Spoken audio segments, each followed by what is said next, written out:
Welcome everyone to this presentation from Tiger Brokers on the AGM just held over the weekend by Berkshire Hathaway. They hold their annual meeting once a year, obviously, and Berkshire Hathaway has been in existence since 1965. So we entitle this presentation Catching 2023's Global Investment Trends from Berkshire Hathaway's AGM. My name is Greg Boland and I'm the CEO of Tiger Fintech New Zealand Limited based in Auckland, New Zealand. This presentation is not financial advice and it is our interpretation of Warren Buffett's core takeaways from the AGM that's just been held in Omaha, Nebraska. This session will be about 1 hour long in duration. There'll be about 40 minutes of discussion at the start and 20 minutes of Q&A. And so please send your questions through and our moderator will forward them to us and we'll endeavour to answer them in the last 20 minutes today. We're very fortunate to have Pete Tan, an adjunct mentor and investment manager here from Singapore with us today. Welcome, Pete. Hi, Greg. Thanks for having me. Thanks for being here for us. So we greatly appreciate you taking the time to join us. So tell me a little bit about your mentoring and background to start. Yeah, so I've been a fund manager for about 4 years. And actually on the side, my passion is actually about mentoring those who are serious into investing for themselves, right? So I coach them on investing. And this year, together with some of my colleagues, we took a trip to Omaha, Nebraska to attend the Berkshire AGM. And I'm still at Omaha right now. We just had the AGM yesterday. And so right now we're actually still digesting all the information that's coming through. Okay, and what time is it there in Nebraska now? It's about 11 p.m. So we are thanks for staying up for us. It's 4 p.m. in Auckland tomorrow. Yeah, and midday in Singapore and Beijing. Yeah, that's right. So yeah, no problem at all. Yeah. So that's the first time you've been to a AGM by Berkshire Hathaway. What was your take of it? What did you go along thinking it would be like, and what was it actually like? Yeah, so I've been following the Berkshire AGM through Yahoo News and CNBC remotely for many years, and actually it didn't occur to me that I would want to come to the AGM. I always thought I could just watch it over the live stream anyway. But I just wanted to have a feel for myself, and the truth is Warren and Charlie, they are no longer young chaps, right? So I also want to take the opportunity to come here, catch them in person right before I'm too late as well. But really, I think coming here to see that, to attend the AGM live, it's not just to see the two legends in person, but it actually helps me to have a deeper understanding about Berkshire and its subsidiaries, because all the managers were there, right? The subsidiaries actually have an exhibition hall where they are there to meet shareholders, and they are all very keen to explain to us in extensive details about what's happening. And the AGM in person gave me a better sense of what Berkshire is doing and gave me a lot more confidence going forward as well. Yeah. Okay. And so within the conference, how many people attend? Well, it is an overwhelming number, right? The Omaha Chi Center where the AGM is held, I think they have a capacity close to 20,000, but the estimated attendance was like, the estimated attendance was like 40,000. So whoever can get in, they will get in. People were sitting by the stairs, people were standing at the stairwell, and there were even overflow rooms, right? So people actually were put into another room where they watch live stream as well. So everyone tried to get into the main stadium so that they can watch it live in person. Yeah. Okay. And so in terms of the presentation itself, so on the stage you had Warren Buffett, who's now 92 years old, and Charlie Munger, who's actually 99 years old. That's right. So, as you said, it's a great privilege to see them live while you can. I had a similar experience years ago where I actually met Fisher Black from the Black-Scholes options pricing model, and it was a great experience being able to meet some of these legends of finance. Yeah. Yeah, so it was. I Exactly. can understand, your thrill of actually meeting them. So in Yes. terms of the people, so on the stage you had Warren and Charlie Munger, of course, and they sort of made a joke about they were taking TV time away from King Charles's coronation, and Yeah. so they started off on a light-hearted way, but then Warren introduced two other colleagues on the stage. So one is Greg Abel, and the other was Adjunct. And so Yep. who are they, and what's their role within Berkshire Hathaway? Yeah, so Greg and Ajit are no strangers to Berkshire shareholders. Basically, Ajit runs the insurance business, and Greg runs everything that is outside of the insurance business. And these are the two, so to speak, left hand, right hand man of both Warren and Charlie. And yeah, the morning session was done by all four of them, and then the afternoon session was actually just solely Charlie and Warren and Charlie. And it's amazing to see them, even at their age, they still have the stamina, to go through almost, I think, 6.5 hours. I was finding it difficult at some point in time to also keep my attention, but they were just going at it and trying to answer as many questions as they can. Yeah. Yeah, so the actual presentation of the annual result was only sort of 15 minutes long, and then they had Yeah. 5.5 hours of question or 6 hours of questions. Amazing, as you say, Yeah. amazing stamina for these legends of investing. Mm-hmm. So let's just have a look a little bit more at so what do you think, or what were the key takes from the presentations that you had? Obviously, their earnings was about 8 billion, which was up a bit from last year, same quarter last year, which was about 7.1. Mm-hmm. About 3.3 billion of that earnings is from direct equity, so buying shares in Apple and the like. So the income there was around 3 out of 8. And the other 5 is earnings from their subsidiaries and interests. So tell us a little bit about that part of the presentation, about the earnings and that sort of thing. Yeah, so I think with regards to earnings, it was very quickly, Warren just wanted to set our expectations. He mentioned that most of Berkshire's subsidiary business will be reporting lower earnings this year compared to last year. So even while at this moment they reported about 18% higher in earnings, but he just set the expectations a bit lower since the very beginning. And he said that it is really due to the current conditions. And he thinks that this is one of the most, he didn't really use the word difficult. I think he used the word extraordinary to describe it. Yeah. Since World War II. Compare it to the period after World War II, where in World War II, there was this huge, build-up of demand for goods and services as servicemen came back. Right. And then you've had COVID, and everyone's been at home and not being able to buy things, and then this big swell of spending money, which has caused this inflation, et cetera, et cetera. So that as you say, there's this extraordinary background which is unprecedented, and apart from sort of the end of World War II, that's how he described it. So yeah, exactly.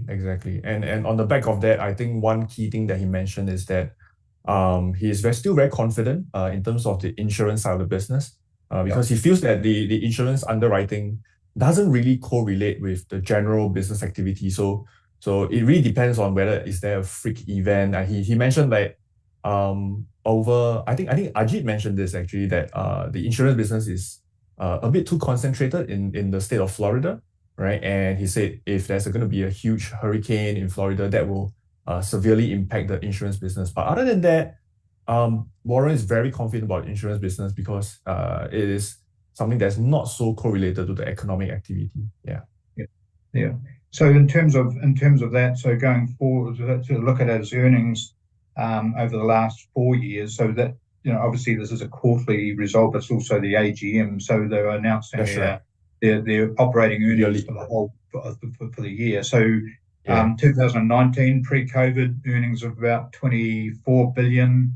2020, first year of COVID, about just over 21 billion, and then 2021, 27 billion, and then last year, sort of 30.8. So you've got this sudden upward trajectory of earnings, but now they're saying, hang on a minute, this is not going to continue. Is that's sort of what you took from what happened? Correct. And I think rightly so, because a large part of these earnings, due to the way that the gap regulations, like gap earnings, the way it is structured, they have to factor in a lot of the capital gains that are actually not true earnings at this point in time. So a huge part of the earnings that came out in 2022 was by and large due to the fact that, for example, a lot of the equity share price has gone up, right? So therefore, I think that's what Warren is trying to say, is to not have our expectations overly optimistic, despite the good results in 2022. Yeah, and sort of the other outtake from that was that I think the downturn in the last 6 months has caught some of his managers by surprise. Can you elaborate on that a little bit? I think overall Warren Buffett he's still very optimistic in the US economy. So and I think rightly so. But with the recent pullback in the equities and the downturn, it does impact not just for other managers as well. Even if you look at Berkshire's share price, it did have an impact. So once again, I think one of the main message Warren is trying to share with us, and including Charlie as well, right, is to really not look at the short-term price fluctuation, but focus on the long-term trajectory of the business. And that's what they primarily focus on throughout a large part of the Q&A as well. Yeah.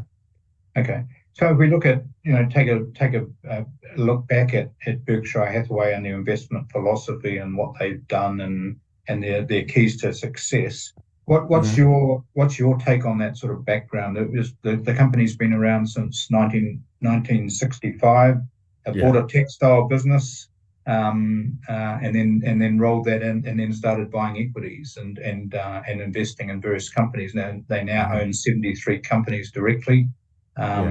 As a 100% shareholder, and then a big raft of actual listed equities as well. So what's the key to their success, and why is their returns something just under 20% annualized for the last period from 1965 compared to the S&P, which is about 9.9%. So the S&P return is half per year, but then if you take the compounding effect, their returns is about 3 million percent since the beginning, and the overall market's about 24,000%. So there's a huge disparity. So what's the key to their success? I think that it is not just a single factor, right? I think it's a whole recipe of ingredients that made Berkshire such a successful company. But if you want me to pinpoint some of the top ones, I would say number one is really that they're one of the rare companies that really treat the shareholders as shareholders, right? In its original meaning of the word, right? They treat them as owners, and they say we have to do right by the shareholders and not do anything that just enrich the management. So I think that's number one. And number two is that when they invest, right, they are really looking at buying the whole business, even if they are not buying 100%, right? So for example, I think one of the company that was mentioned throughout the whole day was about Occidental, right? And there was a question about Warren Buffett, will you buy over the whole company? And he basically just flat out said that they're not going to buy over the whole company because they wouldn't know what to do with the controlling stake, right? So but for them, when they assess the company, right, they do have the intention to buy over, right? So I think that is a very, very good reminder to everyone, is that when you want to invest in certain things, ask yourself, if you are going to invest in it, will you actually be willing to buy over the whole company? That forces them to think deeper. And that's why while they are owning many companies right now, the fact that all 73 of them are all profitable, not all of them are running very well, but it still made Berkshire Hathaway one of the most profitable company in the world. Yeah, so I think these are the two main factors, right? So being very shareholder focused, not just shareholder friendly, but treating shareholders as their own owners as well. And also making sure that when they choose businesses, they really go for something that that they are willing to own 100% as well. Yeah. It's an interesting take, because a lot of managers and firms and that sort of thing see the board and the shareholders as a nuisance sometimes. So the way that they approach their own shareholders is an interesting take. So it's a complete different mindset compared to a lot of people. Yeah, that's right. Cool. Okay. And then in terms of, can they continue to outperform the market? As I said, their compound return annualized is 19.8%. The S&P is about 9.9%. So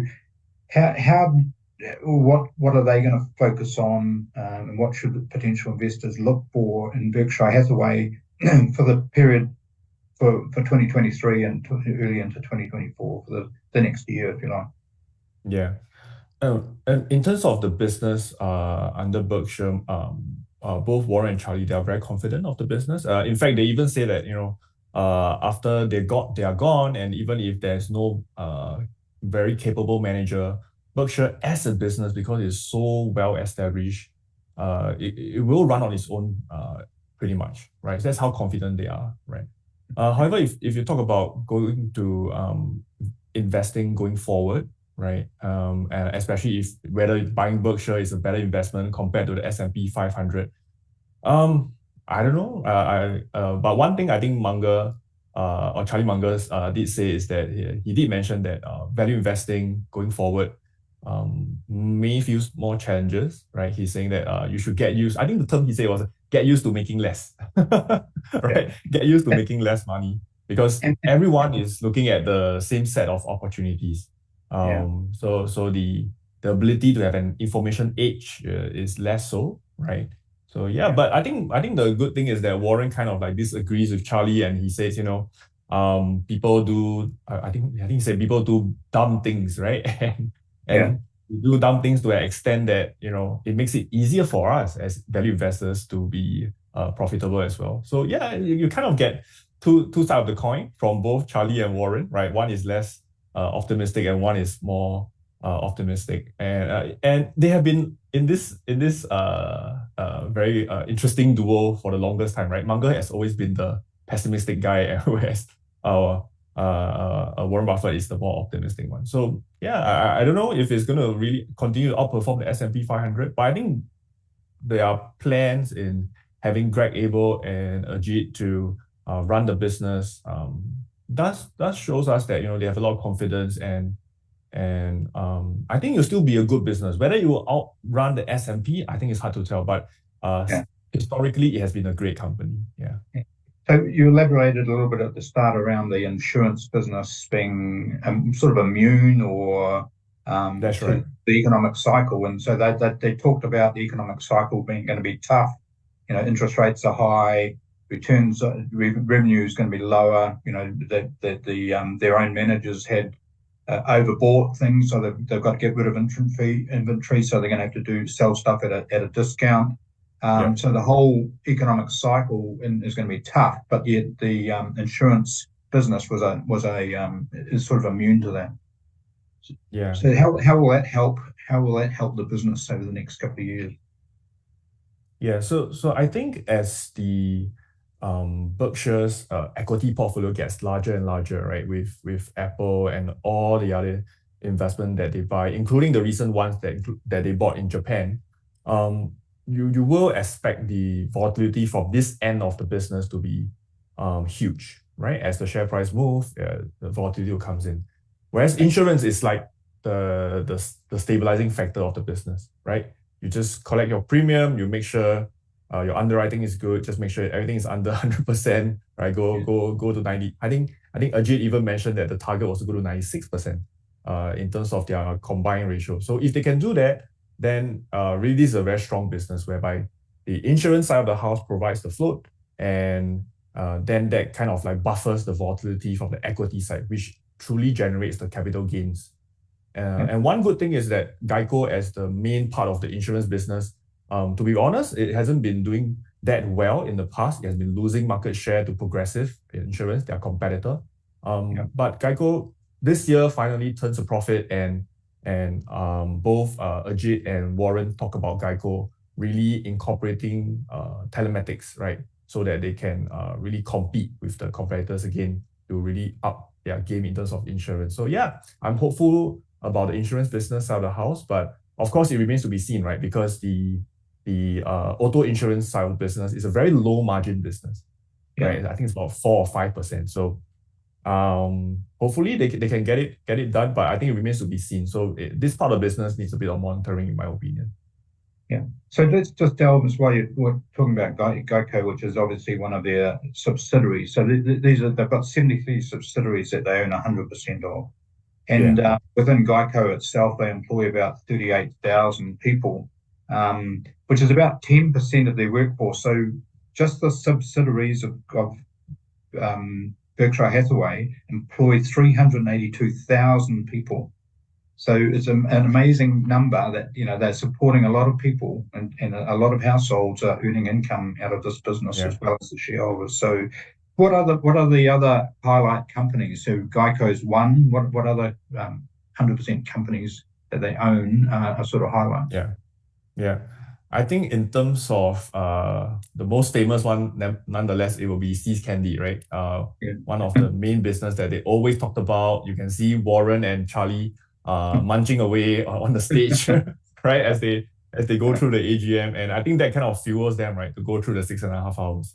So definitely See's Candy. But in terms of revenue wise, right, other than Geico right now, I think it will be really coming from the rest of the insurance that they have, right? Insurance still is responsible for the large part of their business. So and they pretty much incorporate it under Berkshire Hathaway insurance umbrella, right? So that's number one. Number two is, I would say, is also the Berkshire energy business that they are trying to push forward as well. So I think this round is also highlighted specifically, right, like how much the Berkshire Energy is making as well. So that's one of the main business I would say that is going to keep Berkshire going forward. So I think Berkshire's business model actually for most investors should be quite easy, right? It's mainly an insurance business, and then the rest they're just buying equities, be it in the private side of the business, like See's Candy, or they're buying publicly listed companies like Apple for capital gains. Okay. So one of the companies they mentioned they own 100% of was Clayton Homes. They employ about 20,000 odd people within Clayton Homes, and so obviously with the housing downturn, how did they see that business, that individual business? No, the interesting thing is that when I'm talking to the people on the ground at both the AGM and the networking events, they actually don't see that the housing market is going down per se, right? In fact, Clayton Homes occupy a very good niche a market where they don't just do very luxurious homes, but they actually provide the mass market homes, right? So that is kind of still in demand pretty much. So I think one of the good thing coming here is that you don't just hear about the news about the US housing market not doing well, but really hitting the ground, talking to people. In fact, if anything, when the vibe I get from them when I talk to them is that rents are going up still, prices are also going up. Inflation's higher, interest rates are higher, so people are wanting more return on the property that they own by charging people more rent. So it's exactly. And many of them had their mortgage rates locked in previously at a much lower rate before the rate hike happened, right? So many of them have like 30 years locked in at 2.5%, right? So even with the high interest rate right now, it's not going to compel them or force them to sell at a very low price. So actually, I think housing market is something that I feel that is very much misunderstood overseas. But when you come to the US, then you truly understand that it is not, of course, not booming as much as 2021 and 2022, but it is still holding at a very high level. And I think for Berkshire, the Clayton Homes, where they supply the mass market, right, is going to do quite well. But I think Clayton Homes, kit set type homes. Sorry? Pretty basic kit set type homes, aren't they? Is that right? Yeah, exactly. So they're not doing luxury homes where the prices can fluctuate a lot, right? Yeah. They're just doing maybe farmhouses, homes that's under $100,000, So and these are going to be in higher demand as people's pockets get tighter as well, right? Yeah.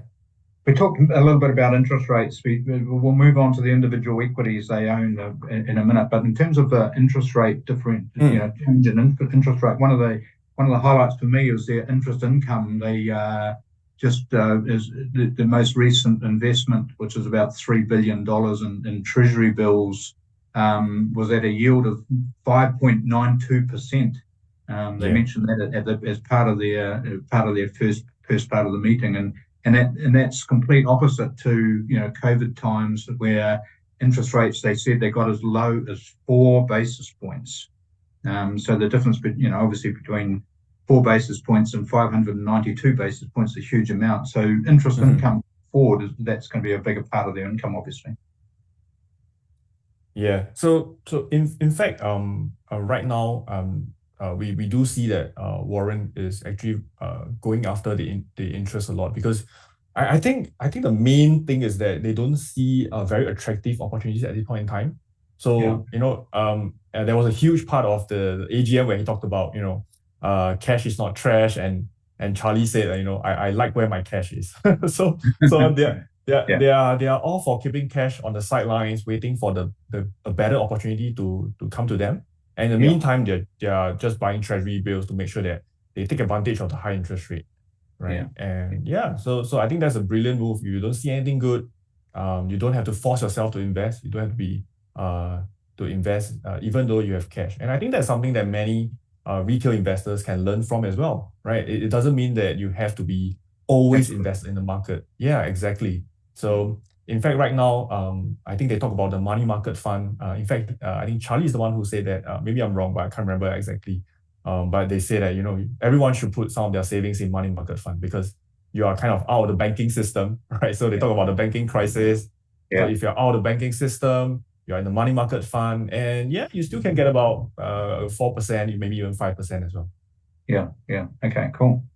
So in terms of the direct equity, so we've mentioned that a little bit, and that's what a lot of people always dwell on. They don't look at the actual direct, the subsidiaries. They look at the direct investment. So they've currently got about $340 billion of direct investments, and so what have they done over the last little while, which has sort of been a little bit different? Have they bought or sold, or what's been happening?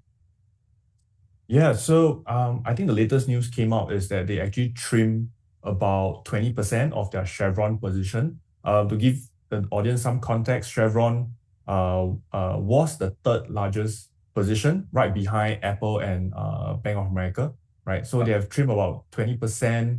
I think that brings them about, I think 16 or was it $14 billion, right? Which they can redeploy as well. And there are also some analysts saying that they part of their sale might also mean that they have fully exited some of the positions, for example, some of the banks and even TSM, Taiwan Semiconductor as well, right? So I think they are just amassing more cash, right, to hold on the side and to wait for better opportunity. And I think in terms of Chevron, they are not fully exiting yet, but because since they have bought Chevron has already gone up quite a lot, right? So it absolutely makes sense for them to take some profit here. Yeah. Okay. So they sold about 13 billion of equities in the first quarter. So what did they buy? Did they buy much or not much? The only thing that they bought that we could see is that Warren actually made a trip to Japan and increased their stake in the top 5 Japanese trading firm, right, in Japan.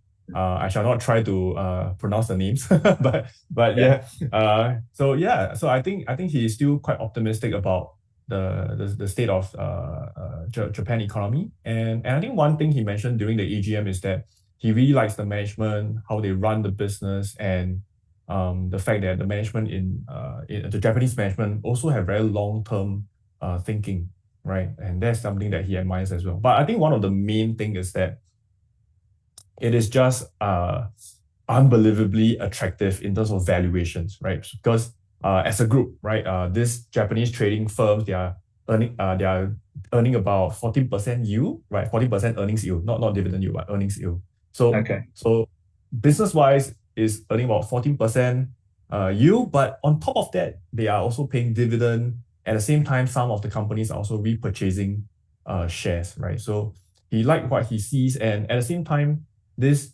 Japanese trading house actually kind of resemble what Berkshire is doing, right? They are also going out there buying Buffett businesses. Buffett understands those companies. He understands Exactly. Yeah. Yeah. He understands how they work, how they make money, and that goes back to what Buffett always says, right? Invest within your circle of competency. So he sees it as that. Yeah. Yeah. So they are somewhat similar to Berkshire. So those are Itochu, Marubeni, Mitsubishi, Mitsui, and Sumitomo. Mitsui. So they're the big trading That's right. houses in Japan, the 5 biggest. So Yeah. so they've bought about nearly $8 billion worth of those equities. They've only spent about another 2 odd billion in the US, and yet they've done a stock repurchase with some of the cash as well. So the shareholders will be quite happy that they've bought some back of their own stock, because that'll increase the value of their stock as well. Stock repurchase. Yeah. Okay. That's right. Cool. So in terms of the key holdings, so a lot of, and Warren sort of, if you look at the direct equities, Apple is now nearly 47% of their portfolio. And some of the people said, "Oh, you're not diversified enough." But how did Warren sort of handle that? Because he's got all this big other bucket of cash and other direct holdings. So how did he handle the questions around under diversification and too much focus on Apple? Yeah. So he actually handled it I would say very well, because one thing he immediately highlighted is that whatever is reported out in the public sphere shows that Apple is a huge portion of Berkshire's portfolio, but that's not accounting for all the privately owned business where they own 100%, right? So if you bring that portion of business in, it's actually a much lower percentage. But to them, it is not about how many percent they want to add it to the portfolio. In fact, I think Warren said that he loves Apple as a company for 2 reasons. One is that Apple is a very different business from the other business that they own, right? And he says that it just happened to be a better business than any of them, right? So he actually feels that the business model of Apple is the most superior out of all the business that they own. So therefore, it makes sense for them to have a large allocation.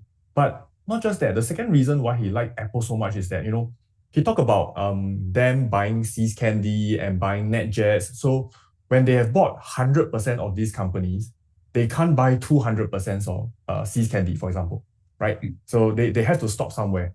But he says and that is a big problem for Berkshire, because Berkshire is such a big company. They would love to own more of a good business. So even at this point, when they have let me just look at it. They are owning about 116 billion worth of Apple shares, but it only makes them a 6% shareholder. I know, it's so funny.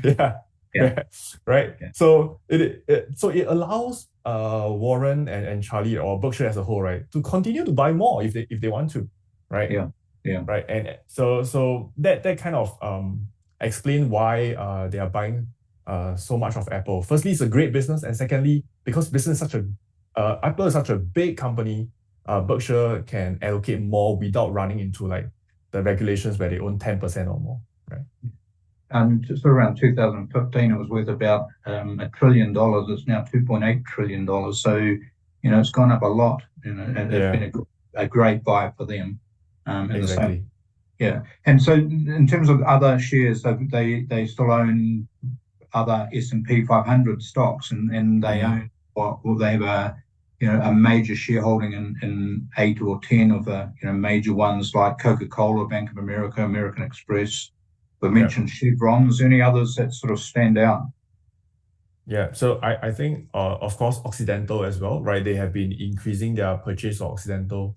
They even increased it right before, not say right before, maybe a couple of weeks before the AGM. So I think the top few such as Apple, Bank of America, Chevron, Coke, American Express, Kraft Heinz, Occidental, these would already form, I would say, close to 60%, right? So if you look at Berkshire Hathaway, be closer to 70, I think, because of the maybe closer to 70 as well. Concentration of Apple at 47%.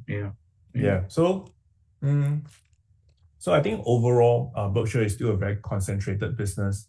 Because the rest are just tail, right? They don't really account for much of the business. And they haven't bought any Tesla? No, not yet. What's their view on Elon Musk? Well, Warren is always someone that is more kind. He's more careful. He's more careful with his words, right? So, whereas Charlie's a bit uh, harsh.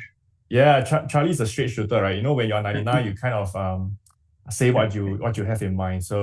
But he does give Elon praises. He talks about Elon being a very talented person, but he feels that the things that Elon tries to do are very difficult, right? He talks about it being almost impossible, and Berkshire or Warren and Charlie in this case, he says that we are different. You know, we are trying to look for an easy job that we can identify. We are not here to change the world. So that's quite interesting, right? So he said that they are not here to compete with Elon in that sense, right? yeah, It's a different way of investing. He says that Musk has a pure focus in solving problems, but some of the jobs are quite impossible. Whereas for Charlie and Warren, they like to do simple stuff. and invest in businesses that they know and understand. Yeah, exactly. Yeah. Okay. So in terms of some of the other things that they talked about in terms of banks and commercial property. Those were when people sort of look at the problem areas of a market. They mentioned commercial property. They mentioned banks. So what's Yeah. your take on what they said there? Yeah, so I think commercial property wasn't a big thing that was mentioned. It was just brief mentioned in passing that Berkshire has never been very active in commercial real estate because for tax reason, right? I'm Yeah, not sure exactly why within the tax reason, but he's saying that it doesn't really make sense for Berkshire to own commercial real estate. But I think the important thing about the commercial real estate that was highlighted is that he talked about the downtown in the US are emptying out, right? And he think this yeah, is going to be quite significant when everyone moves away and don't use the offices anymore. So yeah, maybe some of these mortgage loans might run into trouble, yeah, right? So, but he said, overall it's going to be okay because it's just going to be one set of owners buying these properties, selling to another set of owners. So, yeah. yeah, I think there's no problem. And you Sorry, seeing what that was yeah. seeing much in that in Singapore? Is there commercial real estate that's coming up for renewal and people aren't going ahead because COVID has sort of changed the mindset. We don't need to Mm. all be in the office for 10, 12 hours a day. We can work from home and that sort of thing. Is that happening in your part of the world as well?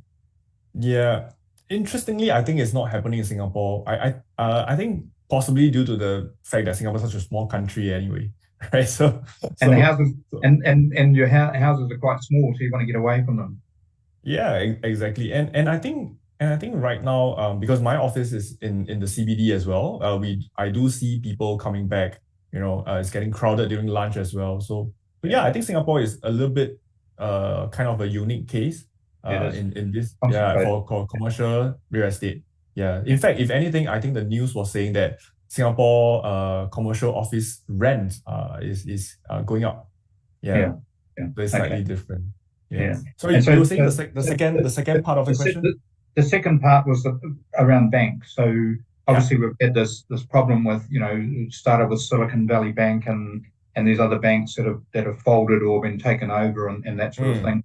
And mm, and that's largely also the whole factors around inflation and high interest rates that high interest rates have hurt these banks because they you know not earning as much income. Well, they should be earning more income by high interest rates, but they're locked in for too long, and so they're now funding at a higher rate than what they're actually mm. lending out, because of their duration of interest rate risk is affecting them.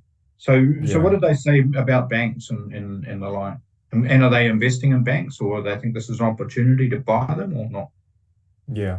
So I think in terms of banks, they were in line with the government sense that they are approving that the FDIC basically bail out everybody, right? Because they feel that if they only cap it to the FDIC limit of $250,000, that Yeah, would create a panic in the banking system. So they are quite approving of that, but Charlie was still critical about the money printing, and they talk about the incentive in the banking systems are not in the correct shape, right? So he says that there are a lot of things that they could do better, but in terms of Bank of America, which is the second largest holding, they are still very confident.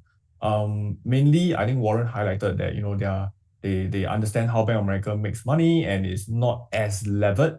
They are not so much into the investment side of the house as compared to the other banks, right? And of course, they talk about the management as well. They are very confident in the Bank of America management. So I think these are the main things. We also didn't see them selling Bank of America that much, but like I mentioned earlier on, there were some news about them selling out the rest of the bank holdings, such as the smaller banks, the regional banks as well. So I think they also talk about that the commercial real estate loans, if these are souring, it might hit the regional banks more so than the big ones. Right? Yeah. So I think agree. so I think in general the Berkshire as a whole, or in fact just Warren and Charlie, they are still quite confident with the big banks, right? Where they are much more liquid, they are much more funded as compared to the regional banks. Yeah. Okay. So just in terms of the things that caught your eye, we mentioned Japan and buying into those investment houses there, or big businesses there that they understand. Is there any other things that they're looking at buying, or did they mention that? They seem to be sitting on their hands with this big chunk of cash. They've sold a lot of equities but didn't buy much more. So that they only spent 20% of what they sold. So is there anything else in terms of direct equities that our viewers should know about in terms of what they may have bought? Yeah. I think actually one of the big hint that they gave was that if they don't see anything that is attractive, they will look at having more share buyback as well. So I think in terms of equity purchases, I don't have better insights in terms of what they're going to buy next. But they are definitely looking at share buyback for Berkshire. In terms of the Japanese trading house, the point to note is that they did mention that they are willing to buy more, but they can't go above 10% without approval. So I do expect them to increase their position in the Japanese trading house to as much as they can. Yeah. So at the moment, for example, the Titcher... Now it's about 7.5. Yeah, now it's about 7.5. 7.5. So to get and so the limit's sort of 9.99, is that right? Yeah, that's correct. Anything less than 10%. Yeah. Okay, cool. Rightio. Yeah. And then in terms of, you obviously got these two gentlemen who've been, outstanding friends and investors and the like, and yet they started the meeting in such a calm and steady way, even though the market is in a lot of turmoil at the moment.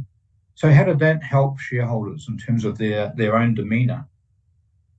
Yeah, I think it does help a lot, because many people are actually here just to, look at Warren and Charlie in person and see how they behave. And there are a lot of pundits, they are bringing binoculars, looking at them from afar, trying to see if there's any people trying to see them on the stage is pretty hard. Exactly, right? Yeah, so it was like a big concert, and everyone is trying to see, do they drop any hint in terms of the expression as well. But I think Warren and Charlie did a fantastic job. They are very reassuring, and I think that helps the shareholders a lot, right? Just now, we talk about Berkshire being such an established company. They're very shareholder friendly. In fact, during the Q&A segment, I think most of the time when we hear someone ask a question, they will just say, "Oh, hi, Warren, I'm a Berkshire shareholder for how many years," right? And we even hear very commonly more than 10 years. We even hear some of them holding more than 20 years of Berkshire shares as well. So I think that also helps the Berkshire share price, believe it or not, right? Because most of the shareholders are long-term shareholders, right? They simply do not sell, right? If anything, they will just buy more along the way. So I think it greatly reduces the float, right? So, and coupled with that, Berkshire as a company is constantly buying back shares as well. So I think that helps because it greatly reduces the supply of stocks. Yeah. Exactly. So I think you own one yet? I'm a shareholder as well. So for Okay. those of you who are shareholder, then you can also come to the Berkshire AGM, right? And yeah, don't take too long. I mean, both Warren and Charlie, I wish them long life, best health, but you never know, right? And you don't want to be too late before you can meet them in person. Yeah. Yeah. So a couple of what sort of the key highlights for me was sort of the markets in turmoil, and yet these guys were were um were pretty focused on and pretty relaxed about the market. And so in terms of their keys to success and things that they are, what it has been, the keys to what they've done, because they always say, that there was sort of four key things. One is continuous saving and reinvesting. So they paid a dividend once in 1967. But what Warren said, I must have been out of the room, and the shareholders got away on me. So Yeah. they always reinvest. They don't pay dividends out. So that's continuous saving is one of their keys, the key messages that they've come out with. Any comment on that in terms of their keys to successes? So there's four: continuous savings, the power of compounding interest, that they've been lucky with the American tailwind. The American economies continue to rocket away. And the other one is they've avoided many major mistakes. That's right. And I think so that those are their four things. So was there questions around those four comments or during the actual conference?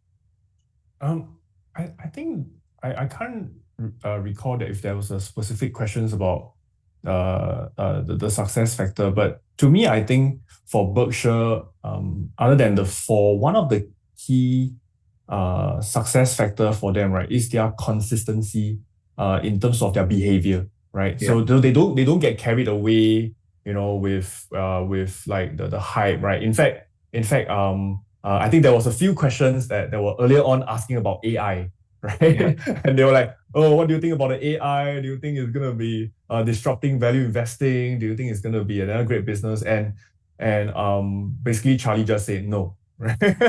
Right. Charlie being Charlie just gave like a very pointed answer, saying no, I don't think AI is gonna do anything very different. He does see the potential of AI, but he does sense a bit of hype as well. So, the consistency in their investing behavior to me is also a very key success factor, so that, they don't lose money. Like what Warren Buffett says, right? Rule number one, don't lose money. And rule number two, refer to rule number one. And how do they do that? Is when everyone is very enamored with all the new ideas. They just stick to what they know, and they are very steadfast in what they invest in, and they don't deviate, right? Their rules. And the good thing is that I think they have kind of built that into the next generation, right? Greg and Ajit as well. So yeah, I think going forward, Berkshire should be in good hands, and yeah, although I do hope that they continue to be at the helm for as long as they can. Yeah. It's interesting because the iPhones and all that sort of thing were overhyped, and they waited until 2016 to buy Apple, and AI is they've said it's overhyped, and to me electric cars are overhyped, and things like crypto were overhyped, and a lot of retail investors. The danger is you go into these things which are the flavor of a minute, and yes, that's right, and that's a big danger for retail investors, I think. Correct. Yeah. So I mean, one thing that I think they mentioned about one of the Berkshire's strength or advantage is that they are constantly in tune with what the consumer wants. So they don't really care about the hype that's going around. They are just very focused in their businesses and say, okay, what do the customers want? How can we serve them better? And I think that helps them to not just find great businesses to invest in, right?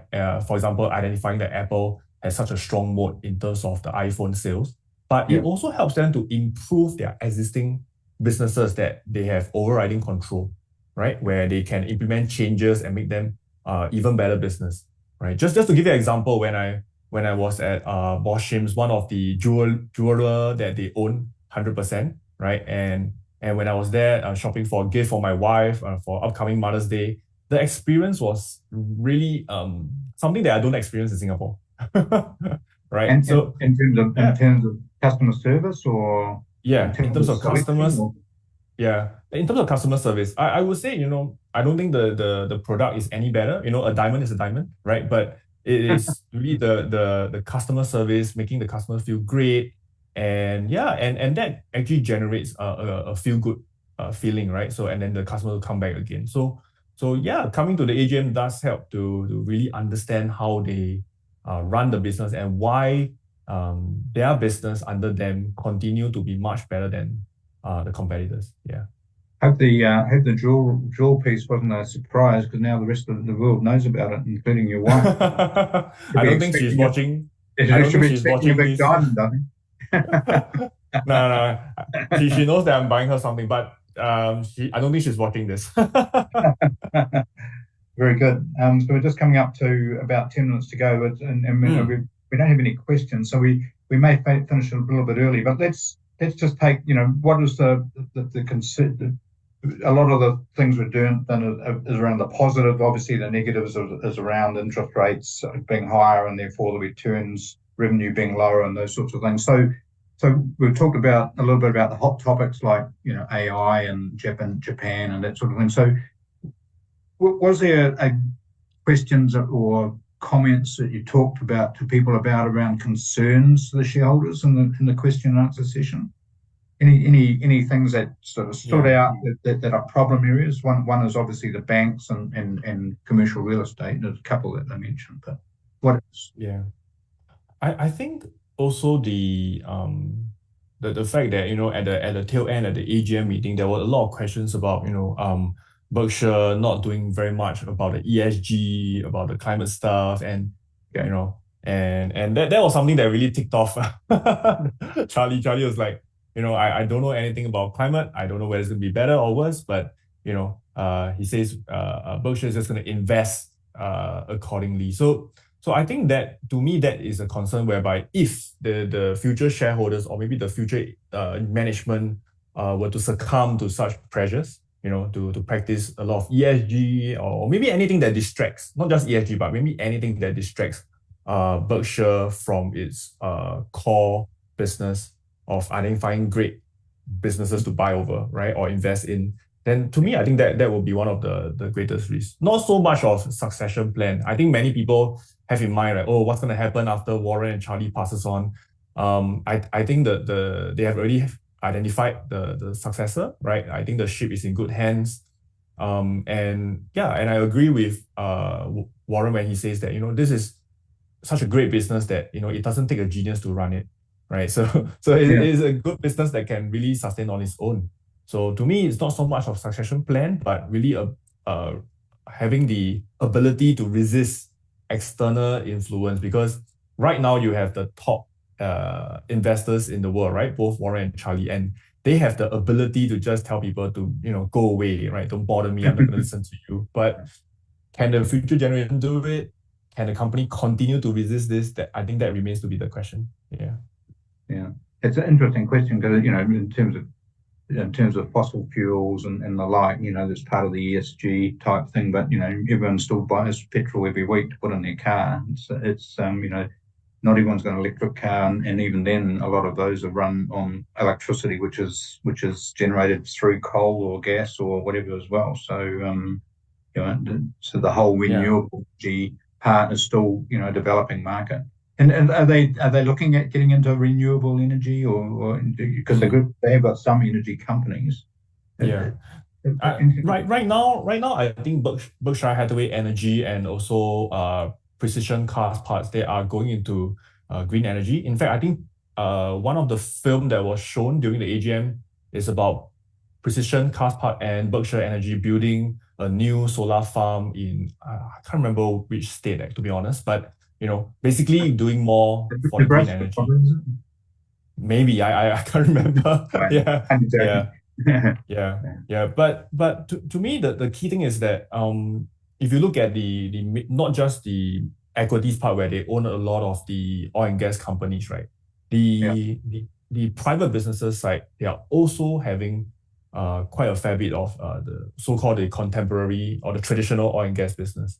So I think they are doing more about the green energy, but definitely not letting that to lead them into poor decisions. I think that's the key thing here.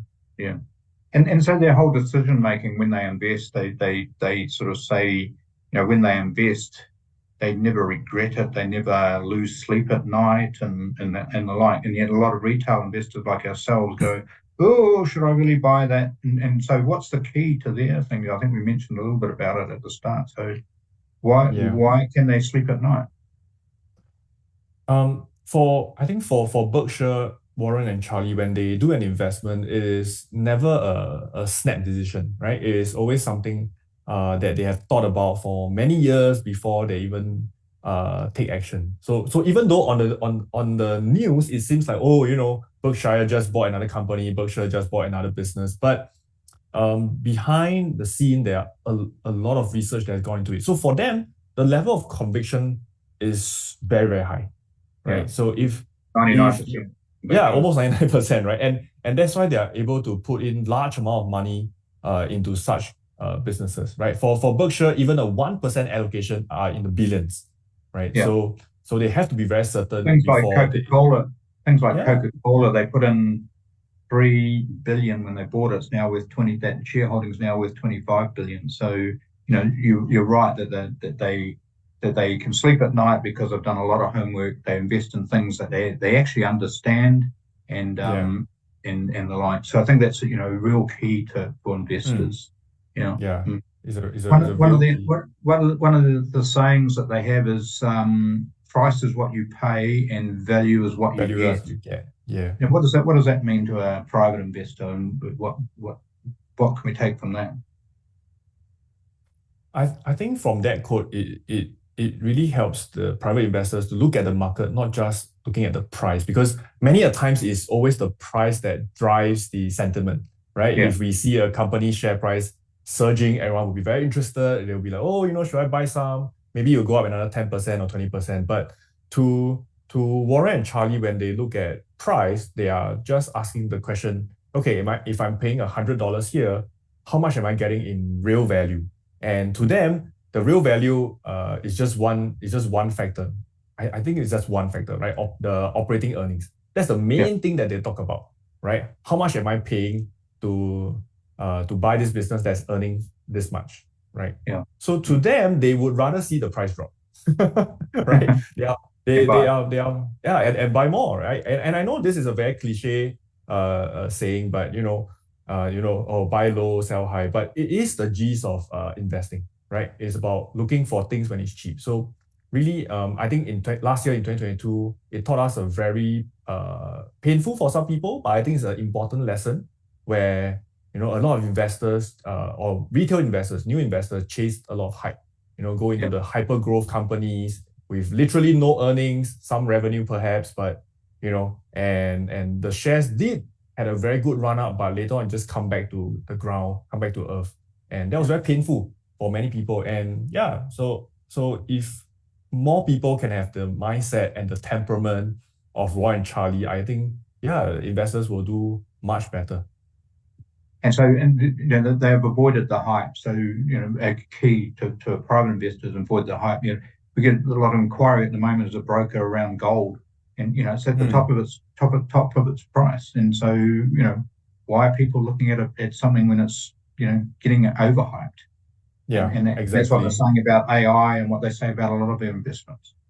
Correct. And they are always looking for things that are productive, right? That means it is generating cash. So I think Warren has made his position very clear on gold, that he's not a big fan of gold. He feels that it's just a piece of rock that's being dug up and being stored somewhere, right? So, I mean, I'm not saying that gold is of no value. Of course, there is a value because people are buying it as well, right? Central banks are keeping them as well. But from Warren Buffett's point of view is that he rather buy businesses where every year it is generating cash, whereas gold is just stored somewhere. It's not giving you dividend. It is not giving you earnings. In fact, it costs you to store the gold, right? That's what he said. He said it's a negative earnings company. You've got to pay for storage and you've got to pay for insurance. So perhaps gold can be a good balance for some of the portfolio structure that people have out there. But in terms of investing, in terms of the way that Berkshire invests, I don't think they have a position in gold at all, right? Not even in gold miners, if I'm not wrong. Yeah. No, yeah, I think that's the case. Yeah. Okay, so we're just coming up to the hour now, and so in terms of your key things, are you going to attend again? Definitely looking forward to come again.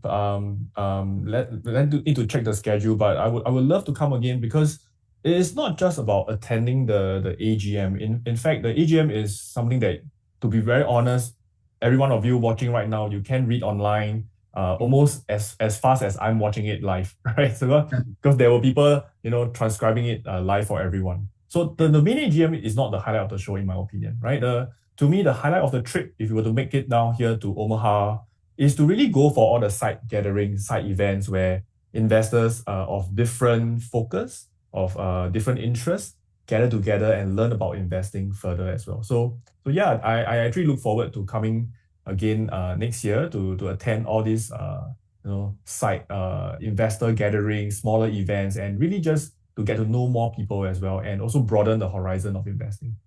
Okay, cool. Thank you very much, and really greatly appreciate your time and the effort. You've helped Tiger Brokers clients a lot, we hope, in terms of your thoughts on the events in Omaha and the Oracle of Omaha, Warren Buffett, and what he's said to the market, and his great friend Charlie Munger, and it'll be interesting to see their own age longevity over the next little while, because they're getting reasonably old, but it was pleased to see, as you said, they've got a huge stamina for people that age, sitting there for 6 hours and answering questions. So that's right. I'm thrilled that you've been able to attend that, and also thrilled that you've been able to share your experiences with our audience today. And we greatly appreciate your time and effort. Thank you very much. And it's coming up for just gone midnight, so like Cinderella, you might have to run away from the No, I'm happy to be here. Thanks for inviting me to share my perspective with everyone here at Tiger Brokers. Thanks very much, Greg. Okay, thank you very much. Greatly appreciate it. Cheers. Safe trip home as well. All right. Bye-bye. Yes, thank you. Bye. Bye.